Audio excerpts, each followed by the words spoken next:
ছিল, আল্লাহ তোমার আদালতে আজ তার বিচার চাই। সাদাকাল্লাহুল মাওলানাল আযীম। ঢাকা কলেজের প্রিয় সদস্য ভাইদের, সভ্যতারী অনুষ্ঠানের সম্মানিত পরিচালক, প্রিয় শিক্ষার্থী ভাইয়েরা, আসসালামু আলাইকুম ওয়া রাহমাতুল্লাহি ওয়া বারাকাতুহু। আখিরাত বিষয়ক আলোচনায় আমি শুধু একটি আয়াত, যেখানে 9টি শব্দ রয়েছে, আমি চেষ্টা করব প্রতিটি শব্দের উপরে কিছু কথা বলার জন্য, শুধু এই আয়াতের উপরেই কথা বলার জন্য। আল্লাহ তাআলা যদি আমাকে তৌফিক দেন। এটি সূরাতুল ফুরকানের একটি আয়াত, 25 নম্বর সূরার 30 নম্বর আয়াত। অনেকেই আপনারা জানেন এবং অনেকেই এই আয়াতের উপরে দার্স দিয়েছেন, শুনেছেন। এটি মক্কি যুগের অবতীর্ণ সূরা। মক্কি যুগের শেষ পর্যায়ের, যখন দ্বীনের উপরে, মিল্লাতের উপরে এক কঠিন সময় অতিবাহিত হচ্ছিল, সে সময়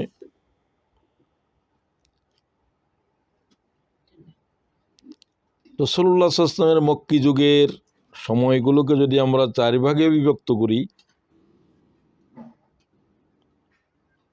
শেষ 3 বছর ছিল রাসূলুল্লাহর গোটা নবুয়তের জীবনের সবচাইতে কঠিনতম সময়। অত্যাচার, জুলুম যখন সকল সীমা অতিক্রম করেছে, নির্যাতিত মজলুমদের আহাজারি আল্লাহর আরশে কাঁপন তুলেছিল।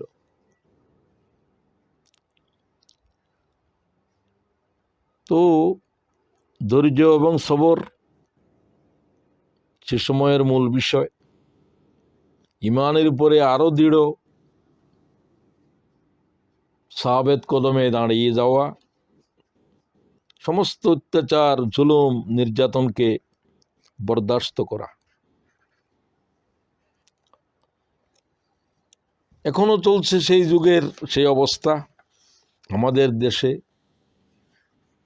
আমাদের পার্শ্ববর্তী পাকিস্তান, যে সমস্ত দেশে একসময় আমরাও ছিলাম, সেই দেশেও আজ ইসলামের কথা যারাই বলতে উঠেছে, তাদের জিন্দেগির উপরে এক অসহনীয় কারবালা চলছে। তো সেই বিস্তৃত আলোচনার দিকে আমি যাব না, আমি আয়াতের দিকেই ফিরে যেতে চাই। আয়াতটা হচ্ছে একটি অভিযোগপত্রের অথবা একটি মামলার, যা রাসূল পাক সাল্লাল্লাহু আলাইহি ওয়াসাল্লাম উম্মতের বিরুদ্ধে দায়ের করবেন আল্লাহর এজলাসে, সেই মামলার একটি বাক্য, গুরুত্বপূর্ণ বাক্য, প্রত্যেককে ভাবিয়ে তুলেছে রাসূলুল্লাহ সাল্লাল্লাহু আলাইহি ওয়াসাল্লামের অভিযোগের ভিতরে আমিও একজন কিনা। সেদিন আল্লাহর সামনে সবাইকে হাজির হইতে হবে। একজন আল্লাহর কোনো বান্দা, আল্লাহর কোনো মখলুক কিয়ামতের মাঠ থেকে অনুপস্থিত থাকতে পারিবে না।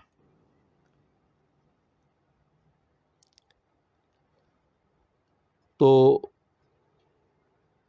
ওয়াকাল আর রসুল, এক বচনে বলা হলো,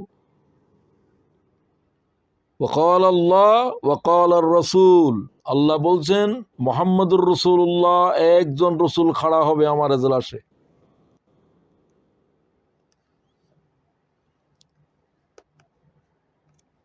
সেই রসুলের পরিচয় কোরআন শরীফের পাতায় পাতায় আল্লাহ বর্ণনা করেছেন, আল্লাহই বর্ণনা করেছেন, হাদিস শরীফে বর্ণিত আছে। প্রথমে সেই রসুল সম্পর্কে দুই একটা কথা বলতে চাই। যে রসুলকে আমরা বিশ্ব মানবতার রসুল বলি। He is the messenger of Allah to all mankind. তিনি বিশ্বাসীদের জন্য, অবিশ্বাসীদের জন্য, বিশ্ববাসীর জন্য আল্লাহ রসুল হয়ে এসেছেন। قل يا أيها الناس إني رسول الله إليكم جميعا। সূরা আরাফ 158। বলে দাও Muhammad, O mankind, indeed I am the messenger of Allah to you all. যারা আমাকে পেয়েছো, যারা আমাকে পাও নাই, সকল ভাষা বর্ণ নির্বিশেষে তোমাদের সকলের জন্য আমি রসুল হয়ে এসেছি।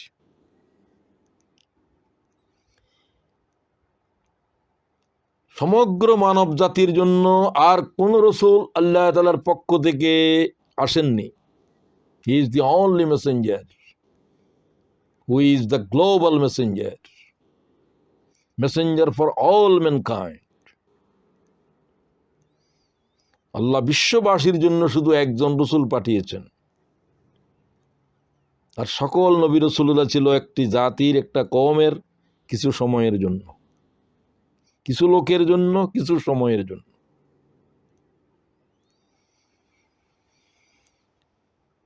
তিনি হচ্ছেন আনলেটার্ড প্রফেট। হি ক্যানট রাইট, হি ক্যানট রিড।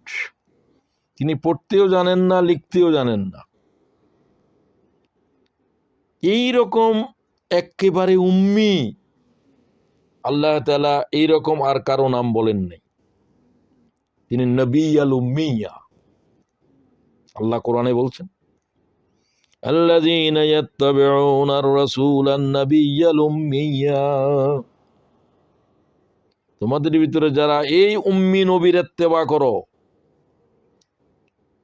যার সম্পর্কে তৌরাত, ইনজিল, তামাম জুবুর আউয়ালিনে যার সম্পর্কে কথা রয়েছে, কথাগুলো লক্ষ্য করার জন্য আমি অনুরোধ করব। রাসূলুল্লাহ সাল্লাল্লাহু আলাইহি ওয়াসাল্লামের এই সমস্ত বৈশিষ্ট্য তিনি ছাড়া আল্লাহ তাআলা আর কোন পয়গম্বরকে বকশিশ করেন নাই। হি ইজ দি লাস্ট মেসেঞ্জার। তারপরে আল্লাহ নবুয়ত খতম করে দিয়েছেন। মা কানা মুহাম্মাদুন আবা আহাদিম মির রিজালিকুম ওয়ালাকিন রাসূলুল্লাহি ওয়া খাতামান নাবিয়্যিন। তারপরে আল্লাহ নবুয়তকে হারাম করে দিয়েছে। এটিও তার একটি মর্যাদা। যিনি আসার পরে আর কোন নবী আসার জরুরত খতম হয়ে গেছে। সুবহানাল্লাহ। যত নবী রসুল এসেছেন তারা প্রধানত কেউ বাশির আর কেউ হলো নাজির। আল্লাহ বলছেন, তোমাদের কাছে অবশেষে এমন একজন রসুল পাঠিয়েছি যিনি বাশির এবং 600 বছর পর্যন্ত প্রায়, অথবা আল্লাহ বলেন ফাকাদ জাআকুম বাশীরুন ওয়া নাযীর। ওয়ালা নাযীরকে লাম তুলে দিলেন। অতঃপর আমি পাঠাইলাম সমস্ত পয়গম্বরের বাশারত আর নাজারত, দুই বৈশিষ্ট্যের পরিপূর্ণ যোগ্যতা সম্পন্ন আল্লাহ তাআলার আখেরি রসুল। এগুলো ব্যাখ্যা সাপেক্ষ বিষয়। সূরা মায়েদার 19 আয়াত তোমরা জেনে নেবে। একটা বর্ণ তুলে দিয়ে আল্লাহ মুহাম্মদের যে পরিচয় দিলেন, এটা একটা মহাকাব্য। কথা বুঝার চেষ্টা করতে হবে। আমি খুব বুদ্ধা লোকদের কাছে কথা বলছি। এই বিষয়ের উপরে আরো অনেক কথা বলা যাবে, সেগুলোর দিকে আমি যাচ্ছি না। শুধু একটা হাদিস বলে শেষ করতে চাই। হুজুর বলেন, এই বৈশিষ্ট্য শুধু আমার আছে, আর কোন নবী রাসূলকে আল্লাহ দেন নাই। ফুজ্জিলতু আলাল আমবিয়াই বিসিত্তিন। 6টা বিষয় আল্লাহ এমন মর্যাদা শুধু আমাকেই দিয়েছেন। উতীতু জাওয়ামিআল কালাম। আল্লাহ তাকে অসাধারণ বাগ্মিতা দিয়েছেন, কথা বলার অরেটারি পাওয়ার। আল্লাহর পরে এই জাতের কালাম বর্ণেওয়ালা আর কোনো মানব, কোনো পয়গম্বর পৃথিবীর জমিনের উপরে আসেনি। 2, 6টা বৈশিষ্ট্যের দ্বিতীয়, ওয়ানুসিরিত বির-রুব, আল্লাহ আমাকে যে ব্যক্তিত্ব দিয়েছেন।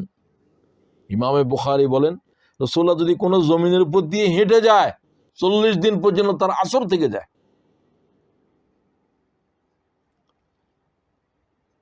আমরা তো বলি পৃথিবীর প্রলয় দিন পর্যন্ত তার আগমনের আসর দুনিয়ার উপরে থেকে যাবে, কেউ মুছে দিতে পারবে না। এগুলা পৃথিবীর ঐতিহাসিকেরা বলেছেন।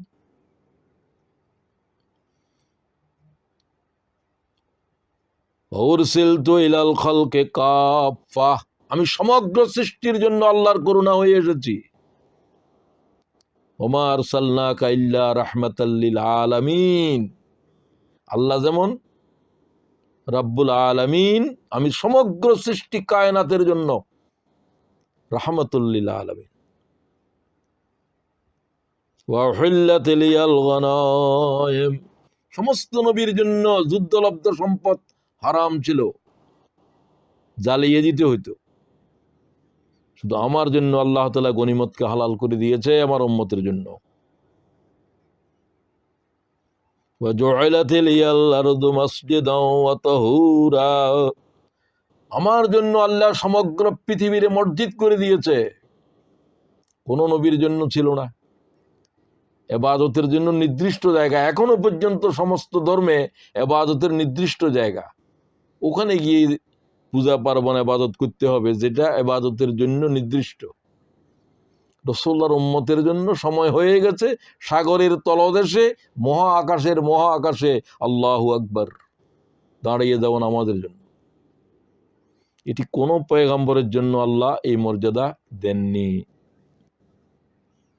সর্বশেষ, ওয়া খুতিমা বিয়ান নাবিয়্যুন, আমাকে দিয়ে আল্লাহ তাআলা নবুয়ত খতম করে দিয়েছে, নবী আসার কারণ খতম করে দিয়েছে, এটা আর কারো নবীর সাথে নেই।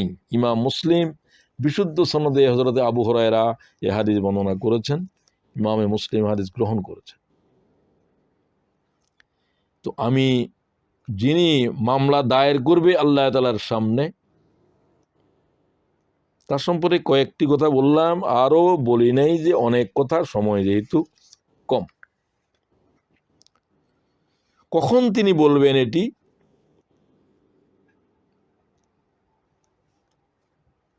যেদিন সমগ্র পৃথিবীর মানব মণ্ডলী আল্লাহর জাতের সামনে হাজির হবে, সেদিনটা খুব ভয়ঙ্কর হবে। আল্লাহ যেদিন বিচার আসনে থাকবে, কেমন হবে সেদিন? এই কেমনের জবাব তো অনেক কোরআন শরীফের আয়াত রয়েছে। সূরা হজ্জের 1 নম্বর আয়াত দিকে লক্ষ্য করেন, ইয়া আইয়ুহান নাসু তাকু রাব্বাকুমুল্লাযী, ইয়া আইয়ুহান নাসু তাকু রাব্বাকুম ইন্না যালযালাতাস সাআতি শাইউন আযীম। ও দি ম্যানকাইন্ড, ফিয়ার ইউর লর্ড, আল্লাহকে ভয় করো, যেদিন প্রচন্ড এক ঝাঁকুনি পৃথিবীকে প্রকম্পিত করে দেবে, কিয়ামত শুরু হবে। ইযা জুলজিলাতিল আরদু জিলজালা, কিয়ামত শুরু হবে জিলজাল দিয়ে। ইয়াউমা তারাউনাহা তাযহালু কুল্লু মুরদিআতিন আম্মা আরদাআত, সেদিনটা এত ভয়াল হবে, দুগ্ধদানকারী প্রত্যেক মা তার দুগ্ধ পুষ্য শিশুকে ভুলে যাবে ভয়াল সেদিনকে দেখার পর। ওয়াতাদাউ কুল্লু যাতি হামলিন হামলাহা, যেদিনকে দেখার পরে সমস্ত গর্ভবতী মা তার গর্ভপাত করে দেবে। হামলিন হামলাহা, ওয়াতারান নাসা সুকারা, তো নারীদের অবস্থা এই আর পুরুষদের অবস্থা এই হবে, তারা যেন মাতাল হয়ে জমিনের উপরে টলতেছে। ওয়ামা হুম বিসুকারা, তারা তো মদ পান করে নাই, নেশা নেয় নাই, ওয়ালাকিন্না আযাবাল্লাহি শাদীদ। But the punishment of Allah will be severe. আল্লাহর ভয়াল শাস্তি, ভয়াল পরিবেশ সবকিছুকে দেখে তারা স্বাভাবিক থাকতে পারবে না। সূরা তাহায় আল্লাহ বলেন, ওয়াখাশাআতিল আসওয়াতু লিররহমানি ফালা তাসমাউ ইল্লা হামসা। আল্লাহর ভয়ে সমস্ত আওয়াজ স্তব্ধ হয়ে যাবে কিয়ামতের মাঠে। ফিসফিস করে কথা বলবে, কোনো আওয়াজ দেওয়ার সাহস দেখবে না আল্লাহর জাতের সামনে। এক একটা আয়াত, এক একটা কিতাব। فكيف تتقون إن كفرتم يوما يجعل الولدان شيبا। তুমি সেদিনকে কি করে ভুলে থাকো যেদিনকে দেখার পরে বালকেরা, যুবকেরা বৃদ্ধ হয়ে যাবে, সবার চুল পেকে যাবে। এরকম টেনশন মানব জাতির হৃদয়ের উপরে যেদিন বর্পা হবে। একটা আয়াত দেখেন, فكيف تتقون إن كفرتم يوما يجعل الولدان شيبا। যেদিনকে দেখার পরে বালকেরা বৃদ্ধ হয়ে যাবে। আল্লাহর কোরআন শরীফের আয়াত পড়ছি আমি, সন্দেহের কোনো গুঞ্জাইশ নাই, লা রাইবা ফি। লোকেরা তো বলে এটা কখন শুরু হবে, হবে কি না, বলে শুরু হয় না কেন, কাফেররা ঠাট্টা করে। ইয়াসআলু আইয়ানা ইয়াউমুল কিয়ামাহ, তারা তো বলে কখন কিয়ামত হবে। ফাইযা বারিকাল বাসার ওয়া জুমিআ ওয়া খাসাফাল কমার ওয়া জুমিআশ শামসু ওয়াল কমার। তাদেরকে বলে দাও যে দৃশ্য দেখার পরে কোনো চোখ বরদাস্ত করতে পারবে না, যেদিন চন্দ্র সূর্য কক্ষচ্যুত হয়ে যাবে। ইয়াকুলুল ইনসানু ইয়াউমাইযিন আইনাল মাফার। আমরা কোথায় পালাবো, চিৎকার করতে থাকবে মানবেরা। কি শুরু হয়ে গেল পৃথিবীর, পৃথিবী কাঁপতেছে কেন এরকম ভয়ঙ্কর ভাবে। হ্যাঁ, পৃথিবীর এখন মৃত্যু শুরু হচ্ছে। কাল্লা লা ওয়াজার, না পালাবার কোনো জায়গা নাই। ইলা রাব্বিকা ইয়াউমাইযিনিল মুস্তাকার, no there is no refuge. কোথাও পালাবার কোনো স্থান নেই। Unto your Lord will be the place of rest that day. আজকে সেই দিন যেদিন সবাইকে আল্লাহর জাতের সামনে হাজির হওয়া লাগবে, যেদিন কেউ কারোর জন্য চিন্তা করার, কথা বলার, ভাববার কোনো সুযোগ নেই। ইয়াউমা লা ইয়ানফাউ মালুন ওয়ালা বানুন। সম্পদের মালিকদের হাজার হাজার কোটি টাকার সম্পদ, টাকা পয়সা কোনো কাজেই আসবে না, এক কানাকড়ির কোনো মূল্য বহন করবে না। সন্তান তার পিতামাতার জন্য আজ কোনো উপকারে আসবে না, সুপারিশ করার কোনো সাধ্যই তো নাই। ইল্লা মান আতাল্লাহ বিকলবিন সালিম, যারা সুস্থ অন্তঃকরণ নিয়ে আল্লাহর জাতের সামনে হাজির হয়েছে, তারা ছাড়া আজ কারো নিস্তার নাই। ছেলে সন্তান, প্রিয় আপনজন, আলিয়াউমা নাখতিমু আলা আফওয়াহিহিম ওয়া তুকাল্লিমুনা আইদিহিম ওয়া তাশহাদু আরজুলুহুম বিমা কানু ইয়াকসিবুন। কথা বলার জন্য, সুপারিশ করার জন্য কেউ নাই। আজ প্রত্যেকের অঙ্গ প্রত্যঙ্গ আল্লাহর জাতের সামনে কথা বলবে। আল্লাহু আকবার। চোখ কথা বলবে, হাত কথা বলবে, আল্লাহ তাআলা জিহ্বার উপরে মোহর করে দেবে। হাযা ইয়াউমু লা ইয়ানতিকুন, আজ কথা বলার দিন নয়, আজ চুপ থাকার দিন। কথা বলবে তোমার হাত, কথা বলবে তোমার পা, কথা বলবে তোমার সমস্ত অঙ্গ। যা দিয়ে আমরা পৃথিবীর যা কিছু করার করেছি, দেখেছি, শুনেছি, খেয়েছি, তারাই আজ কথা বলবে আল্লাহর জাতের সামনে। ইয়াউমাইযিন তুহাদ্দিসু আখবারাহা বিআন্না রাব্বাকা আওহা লাহা।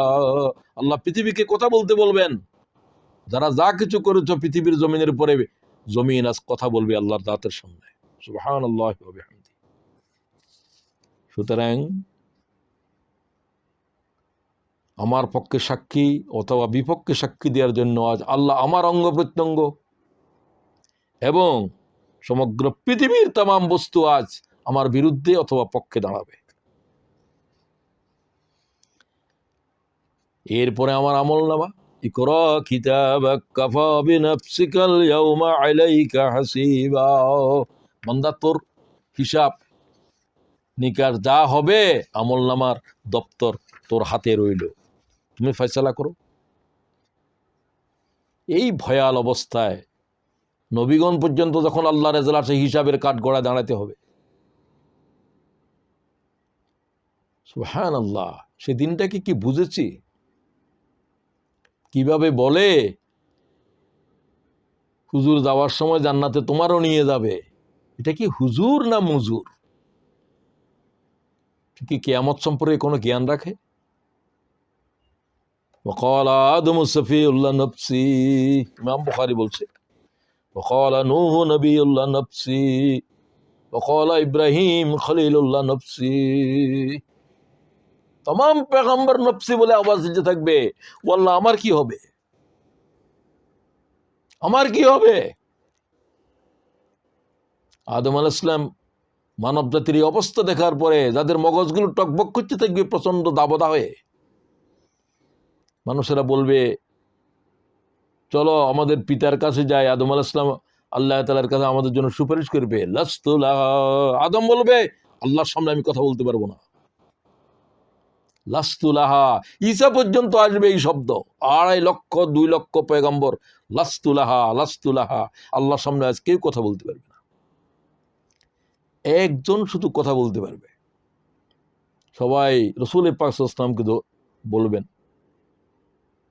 হুজুর বলেন আল্লাহর সামনে কথা বলার জন্য আল্লাহ আমাকেই শুধু ইজাজত দিবে কিয়ামতের মাঠে। আমি কি বলে কথা শুরু করব সেটা আমার জানা নাই। আমি কি পড়লে আল্লাহ তাআলার রাগ ঠান্ডা হবে আজ, সেটা আল্লাহ আমার শিখিয়ে দেবেন, সেটা এখন আমি জানি না। আমি সিজদায় পড়ে কাঁদতে থাকব।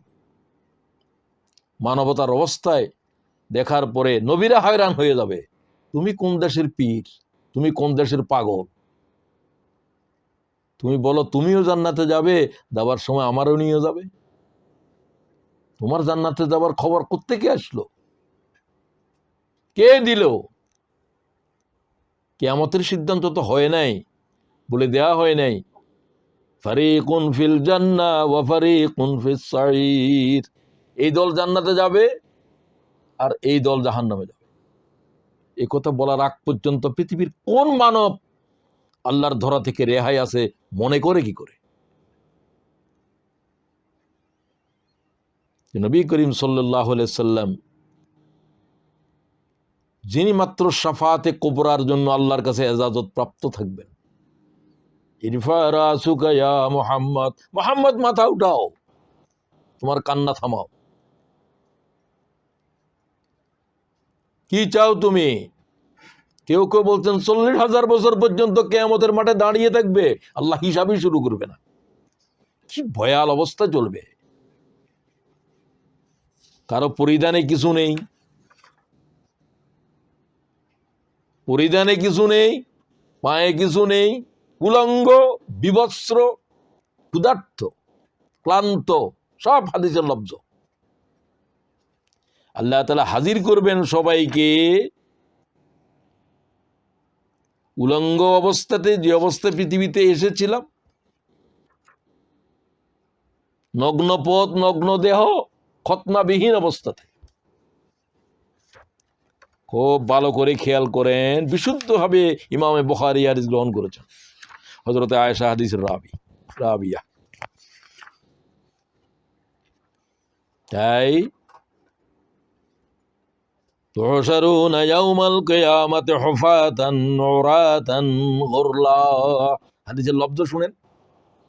ওয়া আয়েশা ক্বালাত, তিনি বলেন, সামাইতু, আমি শুনেছি আল্লাহর পয়গম্বরের জবান থেকে, তুহশারুনা ইয়াউমাল কিয়ামাতি হুফাতান উরাতান গুরলা, কিয়ামতে মানব জাতি হাজির হবে নগ্ন পথ, নগ্ন দেহ, কতনাবিহীন অবস্থাতে মানব জাতির আল্লাহর সামনে উলঙ্গ অবস্থায় থাকবে। সুবহানাল্লাহ। পয়গম্বররা পর্যন্ত হাদিস শরীফে রয়েছে, আল্লাহ তাআলা প্রথমে বলবেন ইব্রাহিমের কাপড় পরাও। রাসূলুল্লাহ সাল্লাল্লাহু আলাইহি ওয়াসাল্লাম সম্ভবত বস্ত্র থাকবে, আর কোন পয়গম্বরেরও বস্ত্র থাকবে না, বিশুদ্ধ হবে। হাদিসে বর্ণিত, আকসো ইব্রাহিম, আওয়াজ আসবে, ইব্রাহিমের কাপড় পরাও। ইব্রাহিমকে উলঙ্গ অবস্থায় আগুনে নিক্ষেপ করা হয়েছিল, আল্লাহ সে সম্মান প্রথমে দেবেন। আকসো ইব্রাহিম খলিলি, রাসূলুল্লাহ ফরমান, ইব্রাহিমকে সর্বপ্রথম বস্ত্র পরানো হবে। আল্লাহু আকবার। লিয়ালামা الناس فضله ثم يكسى الناس قد রাআল আমাল, আমল অনুসারে প্রত্যেকেই তুমি পর্যন্ত, ইমানদার পর্যন্ত আসবে। আল্লাহ তাআলা সম্মানিত করবেন মুমিনদেরকে। সুপারিশ করার জন্য আল্লাহ তাআলার পয়গম্বর শুধু খাড়া থাকবেন, তিনি যার বিরুদ্ধে আবার অভিযোগ করবেন তার কি হাসার হবে, সেদিকে চলেন। কি বলবেন আল্লাহ রসুল, কার বিরুদ্ধে বলবেন, কার সামনে বলবেন? ইয়া রব, রাসূলুল্লাহর আরজি, অভিযোগের মামলার আরজি।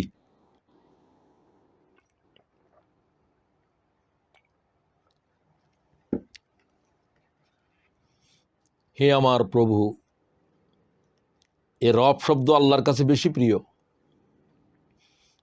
আল্লাহ আদমের পৃষ্ঠদেশ থেকে কোটি কোটি মানব বের করেছেন যারা পৃথিবীতে আসবে, আর জিজ্ঞাসা করলেন প্রথম, আলাস্তু বিরাব্বিকুম ক্বালু বালা, কোরআনের আয়াত, আমি কি তোমাদের রব নই? পরওয়ারদিগার, আপনি আমাদের রব। খালেক তো এক মুহূর্তের জন্য, বানানোর সময় খালেক, কিন্তু রব প্রতিটা মুহূর্তে প্রয়োজন। এক দানা গ্রহণ করতেছি লালন করার জন্য, জমিনের উপর যার দাঁড়িয়েছি তিনি রব, যার দানা পানি খাচ্ছি তিনি রব। লালন পালনের যত দায়িত্ব, সৃষ্টি জগৎ প্রত্যেকটাকে আল্লাহ তাআলা লালন করছে। প্রতি মুহূর্তে আল্লাহ তাআলার কাছে আমরা কোনো না কোনো জিনিস চাচ্ছি, কোনো না কোনো জিনিস না হলে আমাদের বাঁচার কোনো উপায় নেই। এই বাতাস আল্লাহর, এই জমিন আল্লাহর, এই সব কিছু আছে সব আল্লাহর, সব রব। রব গুরুত্বপূর্ণ। মাটির দুনিয়ায় আখিরাতের যাত্রা শুরু হওয়ার প্রথম প্রশ্ন কি? মান রব্বুক, বল তোর রব কে? কে ছিল? রব্বি আল্লাহ, নেককাররা বলবে। তাহলে রব গুরুত্বপূর্ণ। এই শব্দ দিয়েই আল্লাহ তাআলার পয়গম্বর মামলা শুরু করবেন, কথা বলবেন। সেটার উপরে আর কথা বলার প্রয়োজন নাই। রবের উপরে অনেক কথা আছে কোরআন শরীফে। ইন্না কওমি ইত্তাখাযু হাযাল কুরআনা মাহজুরা, কি বলবেন? অভিযোগ কি? কি অবস্থা কার দরবারে? যে রবের সামনে আর জিব্রাইল মিকাইল আওয়াজ বন্ধ থাকবে।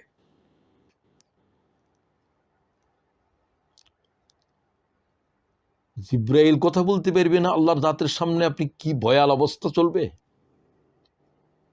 ইয়াউমা ইয়াকুমুর রূহু ওয়াল মালাইকাতু সাফফান লা ইয়াতাকাল্লামুন ইল্লা মান আযিনা লাহুর রাহমান, সমস্ত মালায়েকা কাতারবন্দি হয়ে দাঁড়িয়ে থাকবে। কত হাজার কোটি মালায়েকা থাকবে কিয়ামতের জমিনের উপরে, তার কোনো সীমা সংখ্যা কারো জানা নাই। কাতারবন্দি হয়ে থাকবে সব, জিব্রাইলের নেতৃত্বে।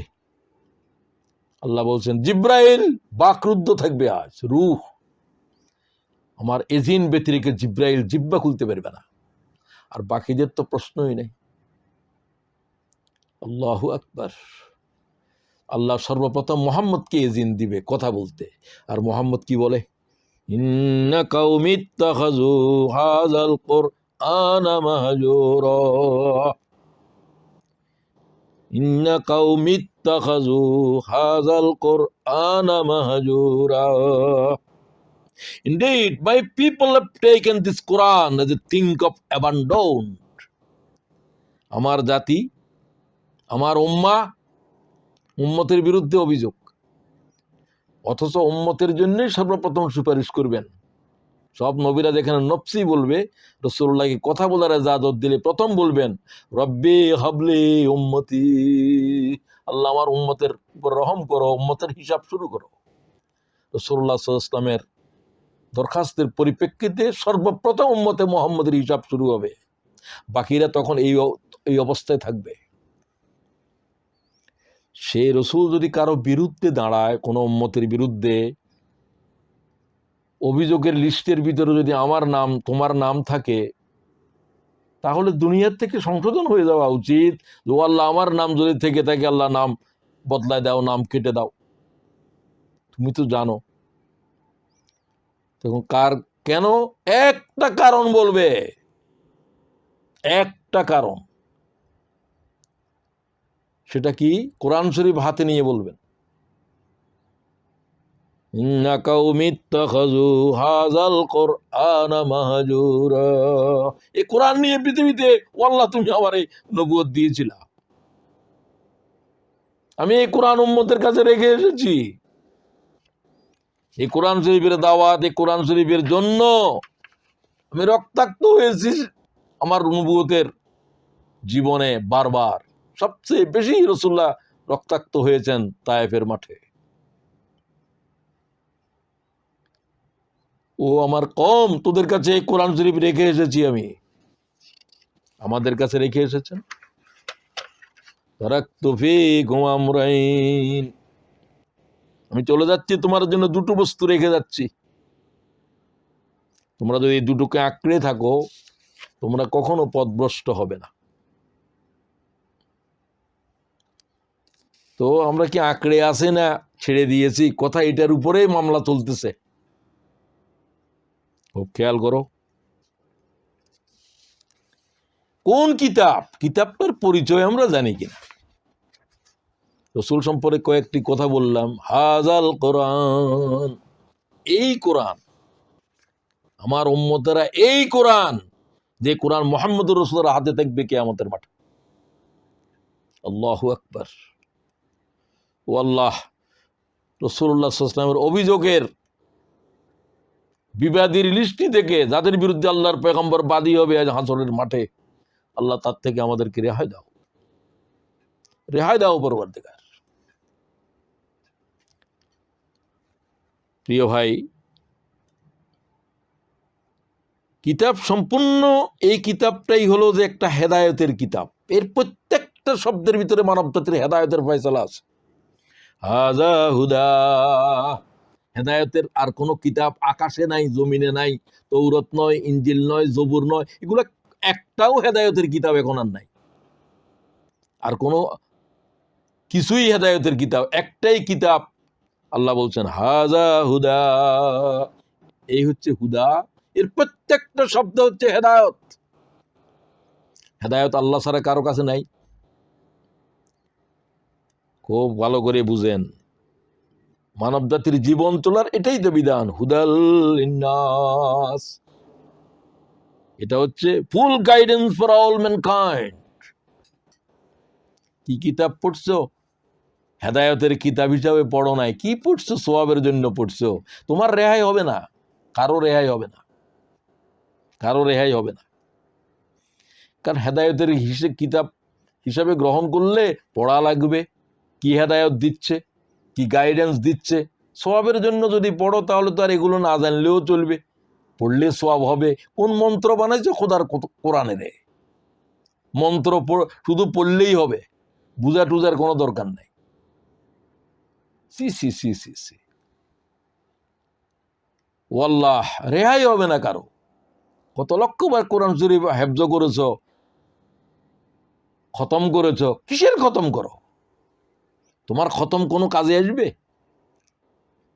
একটা আয়াত, একটা শব্দ তোমার বুঝার কোনো প্রয়োজন বুঝলে না, কোরআন শরীফের হেদায়েত গ্রহণ করলাম না, কোরআন শরীফ খতম করে আর সোয়াব হাসিল করে। ও খোদার বান্দারা, এই সোয়াব কিয়ামতের জমিনে কোনো নাজাতের জরিয়া হবে না। এগুলা আমার অপরাধ, কোরআনের উপরে আমার জুলুমের লক্ষ কোটি কোটি বার কোরআন শরীফ পড়ার সোয়াব এক লহমা আমাকে রেহাই দিতে পারবে না, কারণ আমি হেদায়েতের কিতাব হিসাবে আল্লাহর কিতাবের গ্রহণ করে নেই। ভালো করে বুঝেন, যালিকা হুদাল্লাহ, এই হচ্ছে আল্লাহর হেদায়েত। ইয়াহদি বিহি মান ইয়াশা, আল্লাহ এই কিতাব দিয়ে মানব জাতির হেদায়েতের ফয়সালা করবে। খুব ভালো করে বুঝো। ওয়া মান ইউদ্লিলিল্লাহু ফামা লাহু মিন হাদ, যারা এই কিতাবের কাছে আসে নাই তাদের জন্য হেদায়েত নাই, নাই এবং নাই। কোন কিতাব আর কোন ওজিফার কথা বলো? উম্মতের গুমরাহ করছি কেন? উম্মতের কিসের সবক দাও?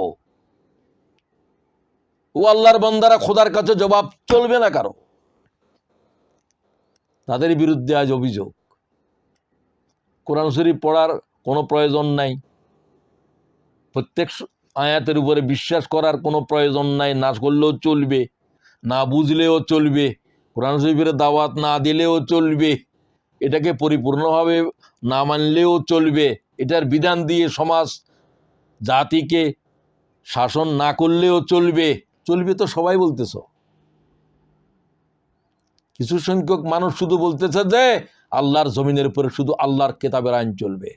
আলা লাহুল খালক ওয়াল আমর, সাবধান, সৃষ্টি যার, আইন চলবে তার। এই তো আইনের কিতাব। অমুসলমানেরা পর্যন্ত বলছে each and every letter of this book has become law. এই বইয়ের, লেমার্টিন বলতেছে, ফ্রান্সের পণ্ডিত, এই কিতাব, এই বইটার প্রত্যেকটা বর্ণ শব্দ মানব জাতির সংবিধান, আইন। আপনি বুঝেছেন? আপনি বুঝেন না, বুঝবেনও না। আপনি তো কোরআন শরীফ খালি হেফজ করছেন, সোয়াব হাসিল করছেন।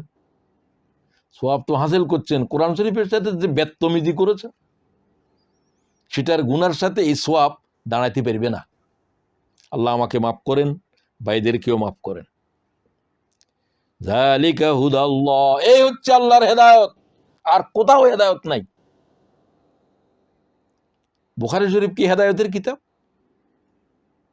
মুসলিম শরীফ কি হেদায়েতের কিতাব? এগুলো তো এই কিতাবের বুঝার নোট মাত্র, কিতাব তো এটাই। কোন ইবলিসে পাচ্ছে তোরে? আল্লাহর কিতাবের দিকে নজর করার সময় নেই। কি আজীব বিষয় চলছে উম্মতের উপরে। নিজে নিজে ধারণা করে জান্নাতি হবে, ফার্স্ট ক্লাসের বেহেশতে যাবে, ফার্স্ট ক্লাস। খোদার বান্দারা ভালো করে বুঝো, একটা আয়াতের উপরে কথা বলছি আমি। এই কিতাবটাই সেই কিতাব যে কিতাবের আল্লাহ বলছে এটা এই কিতাব নয়, এটা সেই কিতাব। যালিকাল কিতাব, this book is that book, হাযাল কিতাব ইজ যালিকাল কিতাব। এই কিতাবটাই সেই কিতাব যে কিতাবের উপরে লক্ষ পয়গম্বর কথা বলছে। একটা কিতাব আসতেছে যে কিতাব সব কিতাবকে মনসুখ করে দেবে, যে কিতাবের বিধান পৃথিবীর প্রলয় দিন অবধি চলবে। এটা সেই কিতাব, যে কিতাবের প্রত্যেকটা বর্ণ আল্লাহ থেকে অবতীর্ণ হয়েছে। কোন কিতাব নাই আল্লাহ তাআলার জবান, আল্লাহর আওয়াজ। এগুলো আল্লাহ লিখে দিয়েছে কিছু কমান্ডমেন্ট। জিবরাইলকে বলছে এই জাতির ভাষায় এই 10টা কথা লিখে দাও এদেরকে, এটাই এদের কিতাব। কোরআন তো সেই কিতাব নয়, এটা প্রত্যেকটা শব্দ আল্লাহ থেকে নাযাল হয়েছে, আল্লাহর আওয়াজ। এগুলো সুবহানাল্লাহ, এগুলো এক আকাশ জমিন বরদাস্ত করতে পারবে না। এটা সেই কিতাব। তুমি তো এটারে এই কিতাব বুঝছো আজ। লাউ আনজালনা হাযাল কিতাব, এই কিতাবটা যদি আল্লাহ পাহাড়ের উপরে একটা শব্দ নাযিল করতো, হে পাহাড়, এই কথা যদি আল্লাহ বলতো, পাহাড় চূর্ণ বিচূর্ণ হয়ে উড়ে যেত। মুহাম্মদ ছাড়া পৃথিবীর কোন পয়গম্বর আর কোন পয়গম্বর এই কিতাবের এক বর্ণ, এক শব্দ ওজন বহন করতে পারবে? নবী পর্যন্ত গলে যাবে। কেন? কাওলান সাকিলা, এত ভারী, এত ভারী, এত ভারী। ইন্না সানুলকি আলাইকা কাওলান সাকিলা, কাওলান সাকিল, ভারী কিতাব, ভারী কিতাব, ভারী কিতাব। অর্থের দৃষ্টিতে ভারী, জ্ঞানের দৃষ্টিতে ভারী, বাড়ির দৃষ্টিতেও ভারী। আম্মাজান আয়েশা বলেন, প্রচন্ড শীতের ভিতরে ওহী নাযিল হচ্ছে, রাসূলুল্লাহ ঘর্মাক্তের পর ঘর্মাক্ত হয়ে যাচ্ছে। উটের উপরে ওহী নাযিল হচ্ছে, উটের বুক জমিনের সাথে লেগে যাচ্ছে, ভার সইতে পারতেছে না। জিব্রাইল ছাড়া ইকরা শব্দ এটাকে বহন করে আনার, এটা বহন করে, এই শব্দ এটাই আল্লাহর এই আওয়াজ, এটা বহন করে এনেছে জিব্রাইল। আল্লাহ তাআলার মালায়েকার ভিতরে জিব্রাইল ছাড়া আর কেউ আল্লাহ তাআলার আওয়াজ বহন করতে পারবে? আরশ বহনকারী ফেরেশতারা পারবে? কি কোরআন শরীফ বুঝছো তুমি? বলো মসনবী আর কোরআন শরীফ কাছাকাছি, তোর ইমান হয় নাই? কিসের মসনবী? মসনবী তো মানুষের রচিত কিতাব। তুমি মসনবীরে বলছো ফার্সি ভাষায় কিতাব, আরেকবার ইমান আনো, তোর ইমান নাই। যে কিতাবের অনুবাদ করা যায় না, এটা সেই কিতাব। আজ পর্যন্ত ১৫০০ বছরে কোরআন শরীফের এক আয়াতের অনুবাদ কেউ করতে পারে নাই, পারবি না। এটা আনট্রান্সলেটেবল বুক, যে বইয়ের অনুবাদ নাই। আমি এতটুকু বুঝলাম, এটা আমার অনুবাদ, এটা আল্লামা ইউসুফ আলীর, এটা মৌলানা মওদুদী সাহেবের, এটা আল্লামা জমকশরীর। তারা এই বুঝছে, এই বলছে। আল্লাহর কথার হুবহু, তার ভাব, তার গাম্ভীর্য, তার শব্দের অলংকার, তার গাঁথনি, এই শুদ্ধ এইভাবে অনুবাদ করার কোনো ভাষা, কোনো মানব পৃথিবীর জন্মেই দেয় নাই। তুমি বুঝো কিছু? কি কোরআন শরীফ পড়ো মিয়া? লোকেরা আমাদেরকে বলে ছাত্র শিবিরের সদস্য, কি বলে টলে, এই সমস্ত আমার সামনে বলবে না। শত শত সদস্যের শপথ আমি দিয়েছি। কোরআন শরীফটা আগাগোড়া পড়ো নাই, এরকম বহুত লোকের শপথ দিয়েছি। এখন চিন্তা করি, এখন চিন্তা করি, টপ টু বটম খোদার কোরআন শরীফের প্রত্যেকটা শব্দ না জেনে কবরে যাও কি করে? সাহস করো কি করে? হ্যাঁ, যাদেরকে আল্লাহ কোনো এলেম টেলেম দেন নাই, তারা তো উলাইকা হুমুল গাফিলুনের দল। তাদের ভিতরে তো আল্লাহ আমাদেরকে রাখে নাই, আমাদেরকে তো আল্লাহ সমজ দিয়েছে। এমন একটা আন্দোলন করো, যে আন্দোলন, যে সংগঠন কোরআন শরীফ পড়াকে ফরজ বলছে। কোন পীর সাহেব বলছে প্রতিদিন কোরআন শরীফ পড়ো? ও জিকির করো, কলেমার ১০,০০০ বার পড়ো, আস্তাগফিরুল্লাহ ২৪,০০০ বার পড়ো, এগিন কয় কোরআন শরীফের একটা আয়াত পড়ো। কোন পীর বলেছে? কোন বুজুর্গ বলছে বাংলাদেশের বর্তমান অবস্থায়? আগের গুলা বাদ দাও, কোন দল বলছে? তোমাদের দলে তো বলে, ইসলামী আন্দোলন জামাত ইসলামী তো বলে যে কোরআন শরীফ পড়া ফরজ, প্রত্যেক দিন এক আয়াত হলে পড়তে হবে, বুঝে শুনে। কোন পীর সাহেবের হালকায় শুনছো? আমি এক পীরকে খুব ভালোবাসি, আমাকে ভালোবাসতেন। আমি বললাম, মৌলানা আপনার জিকিরের নুসকা দেখলাম, আমি খুব কষ্ট পাইলাম। কইছে কেন? কোথাও তো আপনি এই কথা বললেন না। ১০,০০০ বার আপনি লা ইলাহা ইল্লাল্লাহ পড়তে বললেন, ২০,০০০ বার এটা বলতে বললেন, কোথাও আপনার নুসকার আগা গোড়ার ভিতরে পাইলাম না যে কোরআন শরীফের একটা আয়াত বুঝে পড়ো। উনি আমারে নাস্তা দিয়েছেন, উনি দিয়েছেন, উনার খাওয়া বন্ধ হয়ে গেছে, বিস্কিটের অর্ধেক খেয়েছেন, আরটা খান নাই, আমার দিয়ে চেয়ে আছেন। আমি বললাম যে মৌলানা আপনি তো মুহাদ্দিস, আপনি সাধারণ পীর না, আল্লাহর কি জবাব দিবেন কিয়ামতের মাঠে? একবারে আমার জীবনের কথা বলছি, আমি আয়াত পড়ে দিয়েছি ওনারে। আপনারে কিছু বলার আমার নাই, আপনি বহুত জবরদস্ত আলেম, শুধু পীর নও, আপনি ইসলামী আন্দোলন বুঝেন যে এই জাতের পীর। আপনি এগুলো না বদলালে আল্লাহ তো আপনার ধরবে। وَإِذَا قِيلَ لَهُمُ اتَّبِعُوا مَا أَنزَلَ اللَّهُ قَالُوا بَلْ نَتَّبِعُ مَا أَلْفَيْنَا عَلَيْهِ آبَاءَنَا। আমি পড়ে দিয়েছি এই আয়াত উনার সামনে। আপনার সামনে কোরআনের আয়াত পড়া আমার জন্য বেয়াদবি। আপনি বলতেছেন যে আপনার হুজুর মুরব্বীরা তো এইভাবে দেয় নাই, তাদের থেকে ভিন্নভাবে তো আমি দিতে পারলে একটু আলোচনা হবে নিজেদের ভিতরে। আর এই কথা যদি বলতে পারি, কিয়ামতে যদি আল্লাহর বুঝাতে পারেন, আলহামদুলিল্লাহ। আমার মনে হয় পারবেন না। কোরআন শরীফ কি বলছে? আমি এই আয়াত পড়ে দিলাম, ওয়াইযা কিলা লাহুম ইত্তাবিউ মা আনজালাল্লাহ, তাদেরকে যখন বলা হলো যে আল্লাহর কোরআনের দিকে আসো, তারা কি কয়? আমাদের পীর সাহেবেরা অতীতেরা যা দেখায় দিয়েছে এর থেকে এদিকে ওদিকে তো যেতে পারবো না। وَإِذَا قِيلَ لَهُمُ اتَّبِعُوا مَا أَنزَلَ اللَّهُ قَالُوا بَلْ نَتَّبِعُ مَا أَلْفَيْنَا عَلَيْهِ آبَاءَنَا, আমাদের আবারা মুরব্বীরা আকাবেররা যা পথ দেখাইছে তারাই তো দেখাইছে। আকাবেরের উপর কি খোদার ওহী নাযিল হয়েছিল?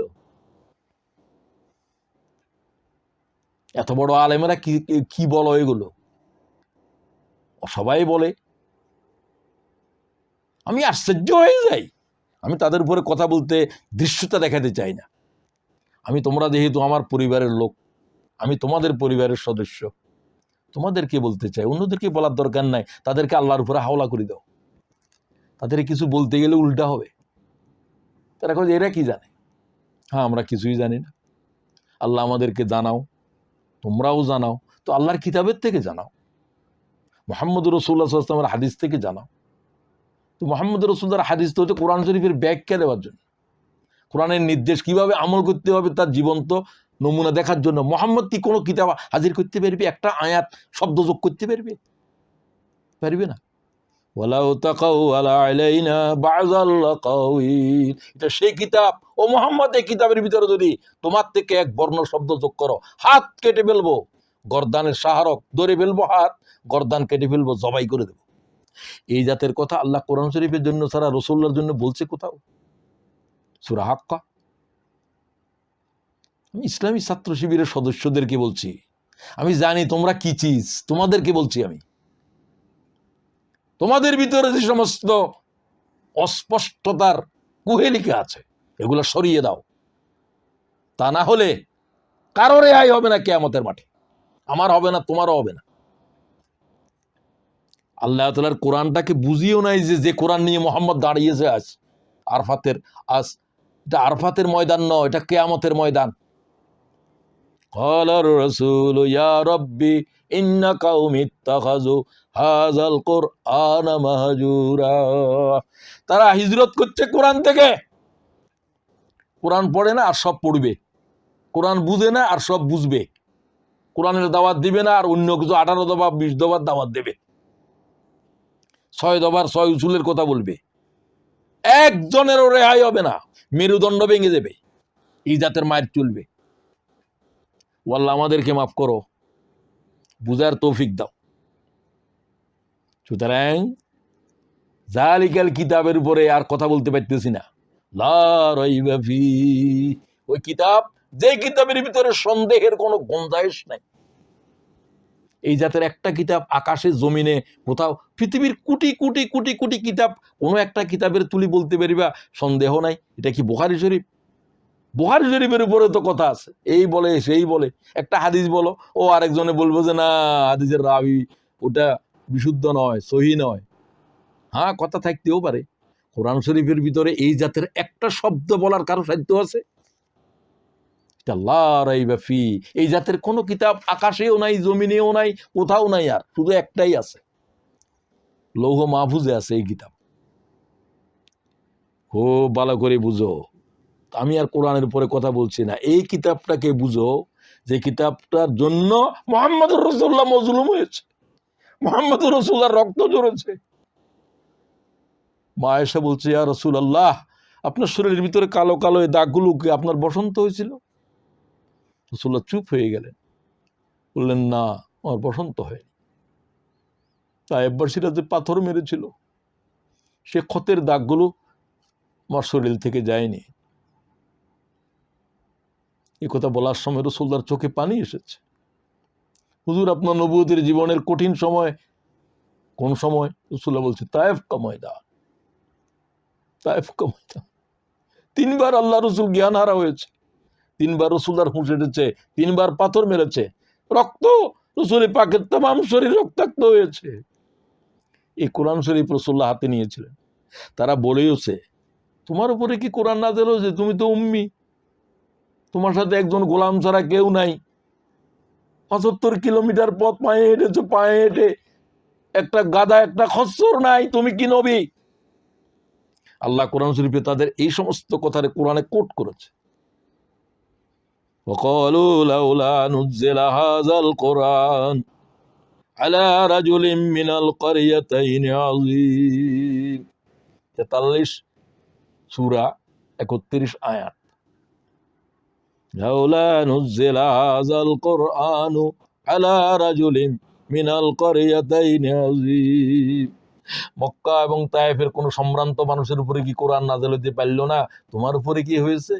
জনমের এতিম, জনমের উম্মি, নিঃস্ব, কিছুই নাই তোমার কাছে, সমাজের কোনো ভালো মানুষ তোমার সাথে নাই, এক গোলাম। কিভাবে আল্লাহর পয়গম্বরকে বেইজ্জত করেছে। রবিয়ার আঙ্গুর বাগানে যখন রাসূলুল্লাহ রক্তাক্ত অবস্থায় গেলেন, ক্লান্ত অবস্থাতে, তখন রাসূলুল্লাহ যে মুনাজাত করেছেন এটা পড়ে নিও ছাত্র শিবিরের সদস্যরা, মুস্তাদাফিনের মুনাজাত। যে মুনাজাতের প্রত্যেকটা শব্দ এমন যে আল্লাহ আরশের থেকে যেন নেমে যাচ্ছে জমিনে। মুস্তাদাফিনের মুনাজাত হাদিস শরীফের ভিতরে প্রত্যেকটা লব্জ আছে। আমি অনলাইনেও দেখলাম, সময় নেই, না হলে আমি তোমাদেরকে হুজুরি পাঁচ ওয়াক্তের মুস্তাদাফিনের মুনাজাত পড়ে শোনাইতাম। এটা সেই কোরআন, যে কোরআন রাসূলুল্লাহ তায়েফ থেকে যাওয়ার পথে নাখলায় রাত যাপন করলেন, শেষ রাত পড়তেছিলেন, জিন্নাতেরা উড়ে যাচ্ছিল। 7 জন জিন ছিল তাদের ভিতরে, ওই দলের ভিতরে। থেমে গেল তারা, একই আওয়াজ, ইন্না সামি'না কুরআনান আজাবা। আজীব কোরআন, আজীব আওয়াজ। এগুলো তো ঈসা আলাইহিস সালামের যুগে থাকে জিন্নাতেরা 1500 বছর তাদের সাধারণ হায়াত, এর থেকে আরো বেশি হায়াতের থাকে। তারা বলছে পৃথিবীর কোথাও তো এই আওয়াজ শুনি নাই। মুহাম্মদের কণ্ঠে যখন আল্লাহর কোরআন শরীফের সুর শুনেছে শেষ রাতের, তাহাজ্জুদের ভিতরে কোরআন শরীফ আওয়াজ দিয়ে পড়তেছিলেন, উড়াল থামে গেছে জিন্নাতদের। কি সুর কোরআন শরীফের! আল্লাহ কোরআন শরীফে কোট করে, তারা বলে ইন্না সামি'না কুরআনান আজাবা। ওয়ান্ডারাস কোরআন, ওয়ান্ডারাস কোরআন। এইরকম সাউন্ড, এইরকম মেলোডি দুনিয়ার কোন ভাষাতে, কোন আওয়াজে আমরা শুনিই নেই। তারা ঈমান আনলেন, তারা তাদের জনপথে ঈমানের দাওয়াত দিতে গেলেন। খুব ভালো করে খেয়াল করেন, এই কিতাব রাসূলুল্লাহ সাল্লাল্লাহু আলাইহি ওয়াসাল্লামকে বারে বারে রক্তাক্ত করেছে, উহুদের জমিনে করেছে। যে কিতাবের জন্য রাসূলুল্লাহ সাল্লাল্লাহু আলাইহি ওয়াসাল্লাম 23টা যুদ্ধে সেনাপতিত্ব করেছেন, 87টা যুদ্ধে সৈন্য পাঠিয়েছে। একটা মানুষের 10 বছর হায়াতের ভিতরে এতগুলো যুদ্ধ। হ্যাঁ, রাসূল বলছেন আমি তওবার পয়গম্বর, আমি লড়াইয়ের পয়গম্বর। আনা নবিয়ুত তওবা, আনা নবিয়ুল মালাহিম, I am the prophet of the battle. আমি যুদ্ধের পয়গম্বর। সমস্ত পয়গম্বররা সারা জীবনে যা করে নাই, আমি একা মুহাম্মদ 87টা যুদ্ধে সৈন্য পাঠিয়েছি আমার নবুয়তের হায়াতের ভিতরে। আমার পরে তো এখনো পর্যন্ত চলতে আছে, চলতে থাকবে। হুজুর বলছে আমি যুদ্ধ নিয়ে এসেছি, যুদ্ধ রেখে এসেছি। ঈসা আলাইহিস সালাম এই যুদ্ধের পরিসমাপ্তি টানবে। সুবহানাল্লাহ। তুমি সেদিনও বলিও যুদ্ধ, মারামারি, লড়াই এগুলোতে আমরা নাই, তোরা নাই, তোরা উম্মতে মুহাম্মদের ভিতরে নাই। কারণ যুদ্ধ করার জন্য যখন বলল বনী ইসরাঈলরা কি বলল? মুসা তুমি তোমার খোদারে নিয়ে যুদ্ধ করো, আমরা নামাজ পড়বো, রোজা করবো, জিকির করবো। মারামারি, লড়াই টড়াই এগুলিতে আমরা নাই। তুমি যাও তোমার খোদাকে নিয়ে যুদ্ধ করো। সাহাবীরা বললেন বদরের যুদ্ধে যাওয়ার আগে দিয়ে, ইয়া রাসূলুল্লাহ আমরা তো বনী ইসরাঈলের জাতি নই, আমরা আপনারে বলবো না যে আপনি যান বদরে, আমরা যাব না। লা নাকুলু কামা ক্বালা কওমে মূসা।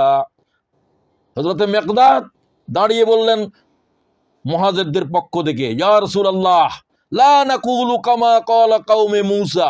মূসার জাতি নই আমরা, আমরা উম্মতে মুহাম্মদী, আমরা আপনাকে বলবো না, আমরা যুদ্ধ করব না। তারা বলছিল, কি বলছিল? আল্লাহ কোরআন শরীফে বলছে সূরা মায়েদায়, ইযহাবা আনতা ওয়া রাব্বুকা ফাকাতিলা ইন্না হাহুনা কায়িদুন। আমরা বসে রইলাম, তুমি যুদ্ধ করো, তোমার কিতাব নিয়ে, আমরা পারবো না। আশ্চর্য বিষয় যে উম্মতের এই তোমার বড় বড় বুজুর্গ সব মুসা আলাইহিস সালামের ওই উম্মতের কথা বলতেছে, আমরা এগুলোতে নাই, আমরা জিকিরের হালকা পড়াচ্ছি। জিকিরের হালকা কবে এই সমস্ত হালকার ভিতরে আগুন ধরিয়ে দিবে আল্লাহর কোন গোলাম? খোদার দিন দুনিয়ার উপর থেকে বিদায় হয়ে যাচ্ছে। আল্লাহর কোরআনের একটা আয়াত জমিনের উপরে কায়েম নাই। কোটি কোটি মুসলমান দুনিয়ার উপরে জীবিত, একটা পেরেশানি পর্যন্ত নাই, আহা বলে কোনো আওয়াজ নাই। ইসলামী আন্দোলনের ভাইদেরকে বলতে চাই, এই সমস্ত বলবে না পরিস্থিতি এই পরিস্থিতি সেই, যে অবস্থায় পারো সে অবস্থায় খোদার দিনের যুদ্ধ করতে হবে। ফামাল্লাম ইয়াস্তাতে ফাবিলিসানি, হাত দিয়ে না পারলে মুখ দিয়ে করো। ফাইনলাম ইয়াস্তাতে ফাবি কালবি, ঘৃণাও কি করতে পারবে না? ওয়ালাইসা ওয়ারা যালিকা মিনাল ঈমানি হাব্বাতু খারদালিন, হাত দিয়েও যুদ্ধ করলে না, কলম দিয়েও করলে না, প্রতিবাদও জানাইলে না, অন্তরের ভিতরে ঘৃণাও আসলো না। রাসূলুল্লাহ আল্লাহর কসম খেয়ে বলতেছে এর ভিতরে ঈমানের অস্তিত্ব নাই। লোকেরা তোমার পীর সাহেব কয়, জুমা মসজিদের ইমাম কয়, আর রাসূলুল্লাহ বলেন ওয়ালাইসা ওয়ারা যালিকা মিনাল ঈমানি হাব্বাতু খারদালিন, সরিষার দানা পরিমাণ ঈমান নাই বলছি আমি। রাসূলুল্লাহ বলেন। রাসূলুল্লাহ সাল্লাল্লাহু আলাইহি ওয়াসাল্লাম তো আরো শক্ত কথা বলছেন, জিহাদ করলেও না, জিহাদের জমিনের উপরে দাঁড়ালেও না। ওয়ালাম ইয়াগজু ওয়ালাম ইউহাদ্দিস বিহি নাফসু মাতা আলা শুবাতিন মিনান নিফাক। ইমাম মুসলিম বিশুদ্ধ সনদে হাদিস নিয়েছে, আগেরটাও এটাও। খোদার দিনের জিহাদের জন্য যে সংগঠন দাঁড়িয়েছে তাদের সাথে সম্পৃক্ততাও নাই তোমার। রাসূলুল্লাহ সাল্লাল্লাহু আলাইহি ওয়াসাল্লাম ফরমান, এরা এদের ঈমানের উপরে মৃত্যু হয় নাই, এরা মুনাফিক। মুনাফিক সব আমল করবে, জিহাদ বরদাস্ত করবে না। সুতরাং আমি সামনের দিকে যেতে চাই, যেই কোরআনকে নিয়ে রাসূলুল্লাহ সাল্লাল্লাহু আলাইহি ওয়াসাল্লাম দাঁড়াবেন, এটা সেই কিতাব। তারাকতু ফীকুম আমরাইন লান তাদিল্লু মা তামাসসাকতুম বিহিমা কিতাবাল্লাহ, আল্লাহর কিতাব।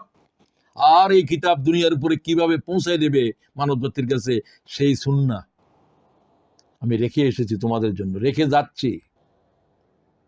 আজ সেই কিতাবকে সাথে কি আচরণ তোমরা করেছো, আমরা করেছি, কিয়ামতের মাঠে তার ফয়সালা হচ্ছে। ওয়াল কুরআন মাহজুরা, আসল শব্দটা শুনেন।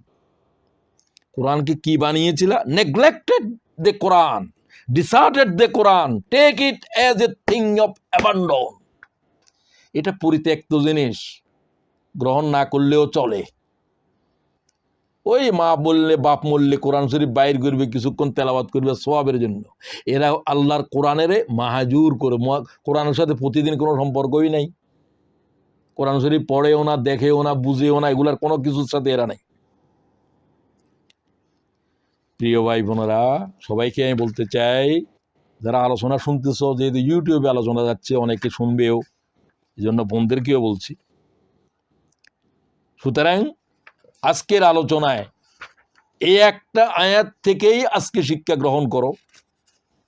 আখিরাতের কিয়ামতের ভয়াল এই কোরআনকে যদি গ্রহণ আমরা না করি, না বুঝি, পাঁচটা জিনিস কোরআনের সাথে আমাদেরকে করা লাগবে। এক, কোরআন শরীফকে পড়তে হবে। Read the Quran thoroughly, word by word, top two